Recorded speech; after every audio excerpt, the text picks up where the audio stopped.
Men nå skal vi over på engelsk. And the journalists and their local helpers in Ukraine, they are the eyes and ears on the ground, and they tell us what is really going on. And some have been doing that for a long time, including the woman we're going to meet now. She had just finished her studies in 2014 when Russian forces occupied her home city in Donetsk. So give a warm welcome, please, to Oleksandra Hrybenko.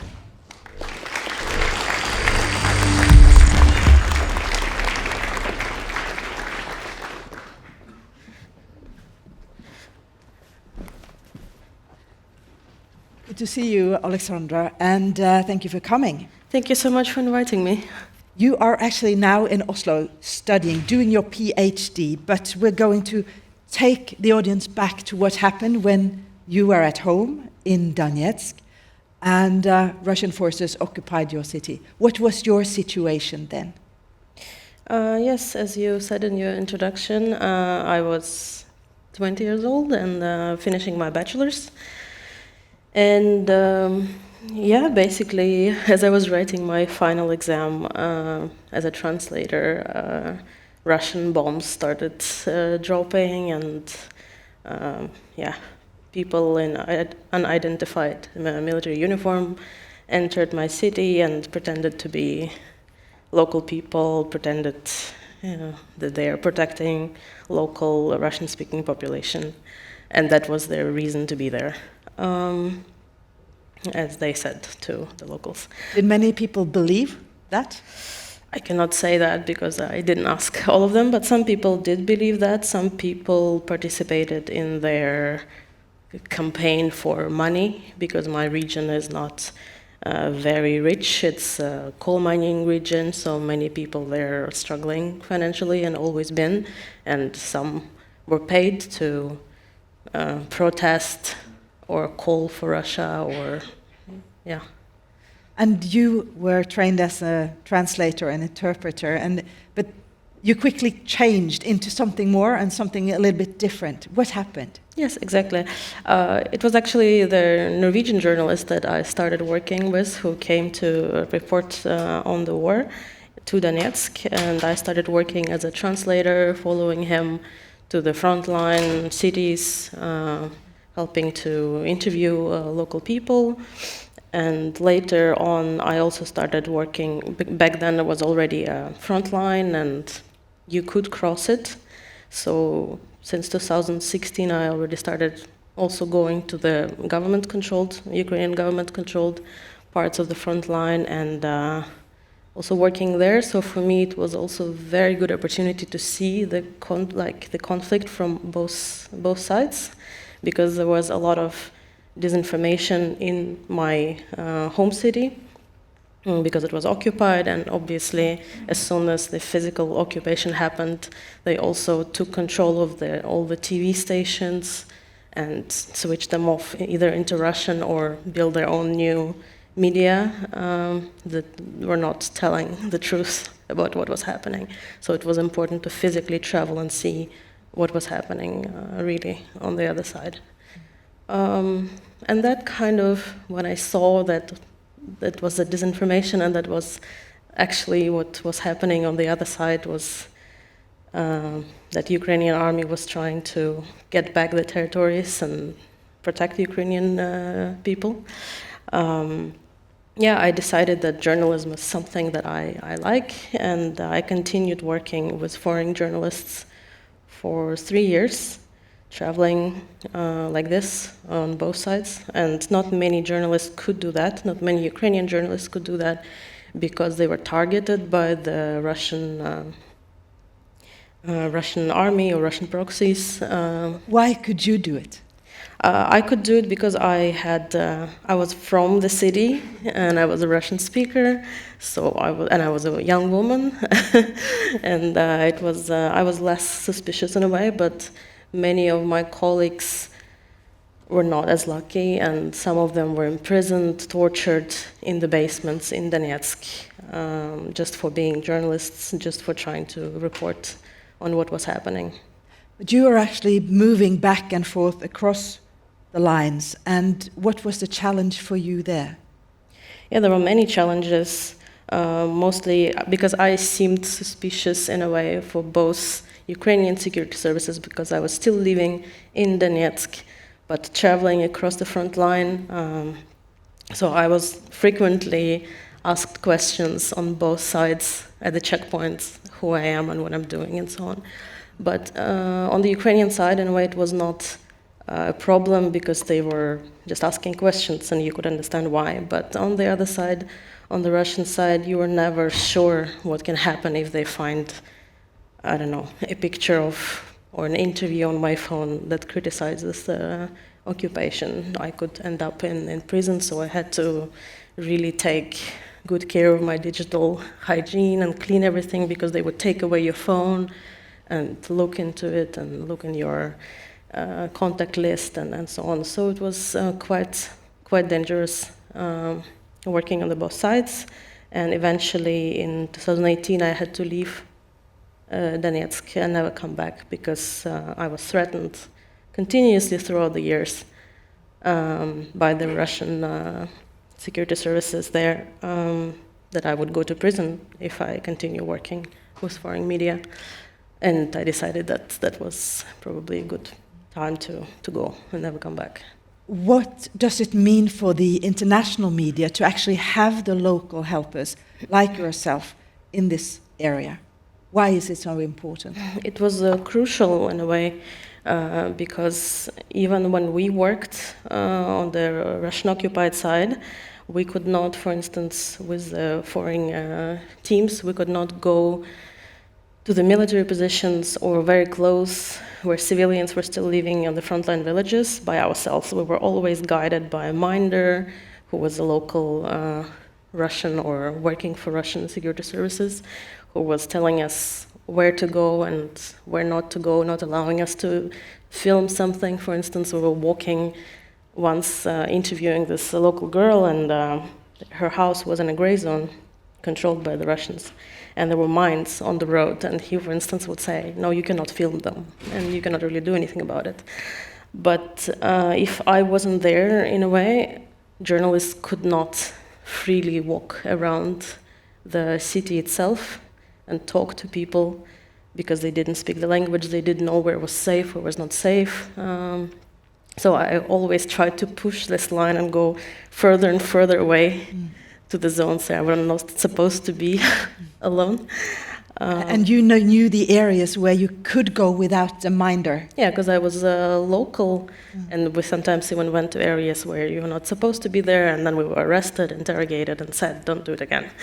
But then it got stricter and stricter through the years, and I understood that I cannot push this line anymore. And what about the sources? When you seek information on both sides, were people, did they dare to talk freely at the time?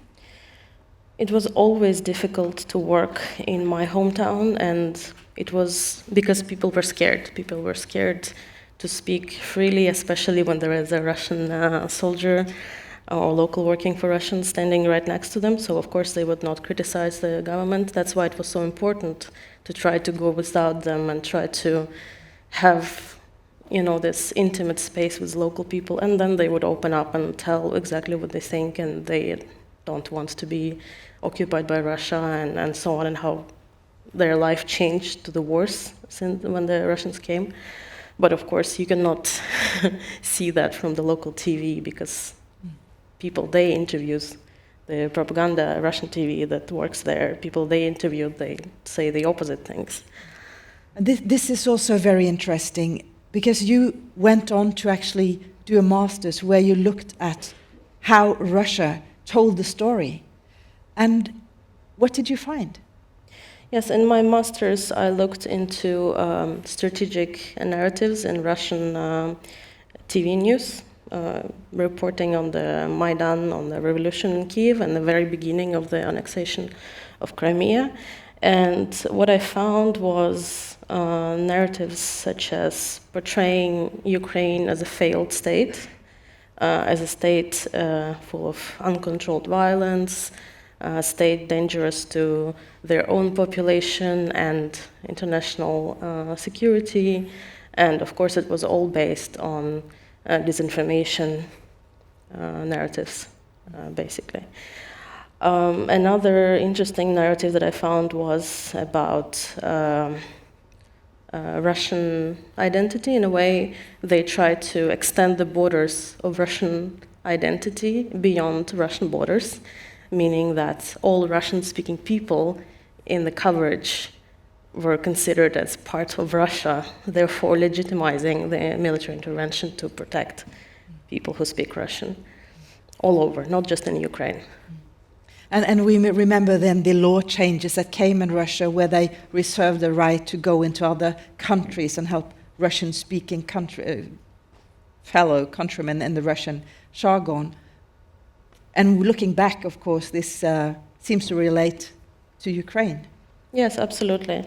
And that also connected another narrative that was in the coverage is that Russia is portraying themselves as this great power, central power in the region of former Soviet republics, and as a stabilizing force, so-called vis-a-vis Western powers, who were portrayed as destabilizing force that's trying to ruin Ukraine and so on. And we've seen this develop, of course, but this was before 24th of February, before the invasion that we all have been following. The war was raging already in Ukraine. And when we hear the seemingly crazy things that President Putin said during the invasion, the Nazis in Kiev, was that something that you saw building up to? Yes, absolutely. It was a part of the protecting Russian people narrative. They were portraying a government that came after Maidan and all the supporters of that government that was actually pro-EU. That was the main kind of point of that government. And they were portraying everybody in the opposition to pro-Russian president as radicals, as Nazis. So that narrative was there since the very beginning. And it just grew to further legitimize military intervention later. Having looked at this, having studied this over the years, can you understand if Russians actually believe this? No, I don't think I can understand. For that, of course, we would need to ask every Russian and see how many of them believe that. But I imagine that from the interviews that I see online and the vox pops, some Russians believe it, and we don't know how many. But it also tend to be older people who believe that because their main source of information is television, and television is not saying actual news, it's just mainly disinformation and propaganda, and it's always been in Russia in a way. So while younger people, if they have a desire, can look up things online, use VPN, older people cannot do that. So they tend to. There has been a systematic sort of building of the narrative that leads up with Putin saying the Nazis in Kiev in the Russian media. But you went on to do your PhD, and now you are studying other journalists who are doing work in Ukraine. And they are female, and they are at risk. And what is the project you are at? Yes, in a way inspired by my own struggles and experience back in 2014 and later, I decided to look into the conditions that women journalists work in right now. Actually, my project, I decided to do it right before the full-scale invasion. And of course, when it happened and changed the way I look at the project, and now the front line is much bigger, so the journalists also report on much bigger territories. What I'm looking into is what risks this journalists face, and I'm looking specifically also at women journalists because they obviously face the same risks as men journalists, but also at the same time they struggle because they not considered serious, for instance, by the military, and they have to prove themselves that we are actually not a decoration here, but we are serious journalists who've been doing it for 9 years.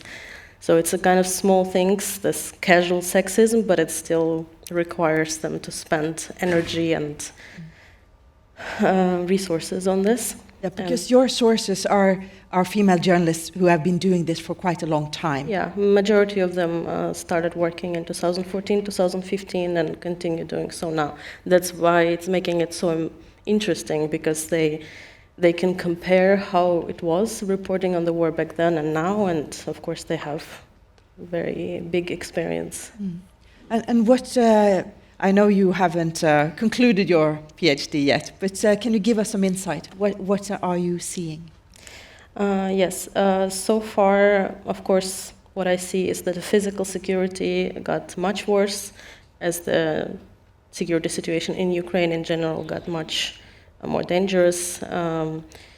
While before 2022 the front line was stable, now it is less stable, and now Russia is using artillery much more, new kinds of artillery, also using air bombs and so on. So it's many journalists tell me that while before they could at least come back to to Kyiv or to other safe cities away from the front line and relax and recover, now there is no such safe space anymore, because even in Kyiv, or how we can see from yesterday in Zaporizhia and Dnipro, big cities are being attacked by rockets and civilian houses are attacked. So they cannot,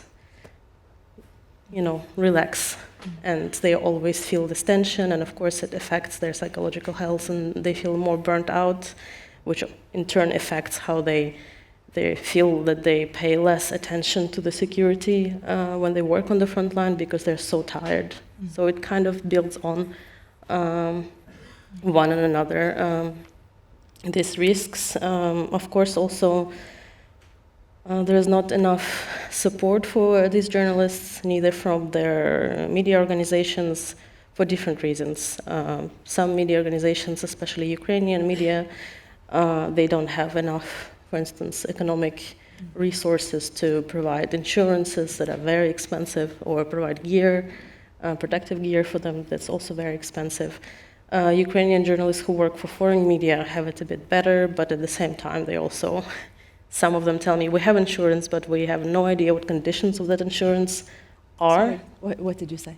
When I talk to women journalists, they say that those who work for foreign media, for instance, they say that they have insurance, health insurance, but they never seen the conditions of it. So they don't really know. No, they don't really know. What are the conditions? Exactly. Yes. So that is something that we see the international reporters often. We don't see the fixes so much. We don't see the Ukrainian side. And how do your interviewees, how do they respond to it? Is it a frustration they have? Yes, many of them are tired because this war also affects their families. Many of them are very tired, but they continue working and continue persevering in a way because they feel it's their duty as journalists to tell Ukrainian and foreign audiences what actually is going on. And it is crucial in this war because this war is built on Russian disinformation. So telling actual facts is as important as fighting with weapons in this case. So they continue doing it, and they also continue doing it because they feel it's their patriotic duty to contribute in any way to win this war. And there is a question here that I would like to put to you, because you have been in this region for many years, you have seen the developments, and one person in the audience asks, what is your opinion about Azov, and how is it accepted by the Ukrainian people in the occupied areas? In the occupied areas. In the occupied areas, okay. Yeah, there is a lot of, again, due to Russian disinformation and due to Western media who misunderstand Ukraine or who don't know enough about Ukraine, they tend to exaggerate this radical inclinations in Ukraine, because they're actually very small. And Azov Battalion, I've worked with them before when I was Azov Battalion. It's just a battalion that's situated by the Azov area. There is nothing. I mean, of course, there's everywhere some in the society some radical inclinations, but you cannot judge.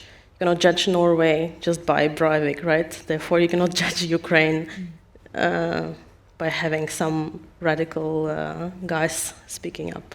Do you see this as part of a disinformation Yeah, of campaign? course, it is absolutely part of the disinformation campaign. Azov, as any other battalion in the Ukrainian army, they're doing their job. Of course, they might have some radical people in there, but as in every society, that happens, especially in war, people tend to get radicalized. But you cannot say that all Azov battalion, they're just killing Russian speakers, or this is, of course, absolute lies. That's not true. And with all your experience, Oleksandra, what do you see as the biggest challenge when it comes to Russian disinformation?